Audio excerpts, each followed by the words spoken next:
Hello, everyone. This is our last recording before the new year. I hope that you all had, in the circumstances, the best Christmas that you could have had. And it was fantastic that so many individuals were able to go back to their homes, your homes, in a way that was safe. And certainly in our case with Laura, it was a fantastically successful event. What was very interesting was that she had obviously very much benefited from all of the activities that have been taking place in the home.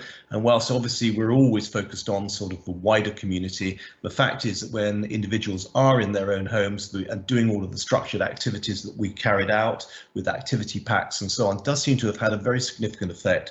And certainly this is one of many things that we will take forward when we come out of this horrible COVID-19 situation. And that's obviously good news today, or rather yesterday, when with the announcement of the AstraZeneca vaccine being approved. So there is an end in sight, and all we've got to do is to all try and stay safe in the meantime. And hopefully that end in sight is perhaps by the end of March, as everybody gets one dose, the most vulnerable people, and then the next 3 months thereafter, as everybody gets their dosing. Providing, of course, the government can deliver on the number of doses that it needs to deliver, which is going to be a massive challenge, especially when you read that there were, I think, 40,000 retired NHS staff who volunteered to come back, and only 5,000 have been able to come back because of all the red tape. A number of them apparently haven't had diversity training, which actually precludes them from giving an injection. Get real. You know, we all believe in all of these things, but there are moments when things need to happen. Which also, obviously, Brexit is another example of that. Yesterday rather, Brexit was debated and passed in Parliament, and thank goodness. Isn't that fantastic that we can put an end to it, whatever our feelings about whether we should have left or shouldn't have left.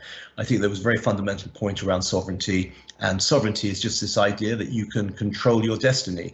And in a period and time and an age where things are going to change very, very quickly, you need to have that flexibility and agility to be able to do these things, which is what I do pride ourselves within Home from Home Care that we have been able to do. I think there's going to be massive challenges because, again, things like, you know, all of the tick boxes and the processes which seem to override the necessities. You know, we really got to start looking at these, and I hope that the government is capable of doing it. I fear they probably aren't, but let's hope that they are. Let's be optimistic about this. And being optimistic, and good news is that no individuals have COVID-19. We still have 11 staff off, and a couple also have actually got it, and we wish them a speedy recovery. Fantastically, we had no absenteeism on Christmas Day. Christmas Day was always our most worrying moment because it was the time that we obviously had the least available number of staff because, you know, and again, I'm not sure this was very well thought out, that was the only day when you could get together with your family. So if you were working, whether it was in our care homes or in the NHS, that was it. You have no second chance of getting together. So we're very grateful to all staff who worked on that day, and the fact that everybody turned up was just amazing and very much appreciated. I think that really is very much it, other than to say that we have learnt so much over the last 10 months. And this horrible COVID-19, but you know, in a way, you have to have darkness in order to find light.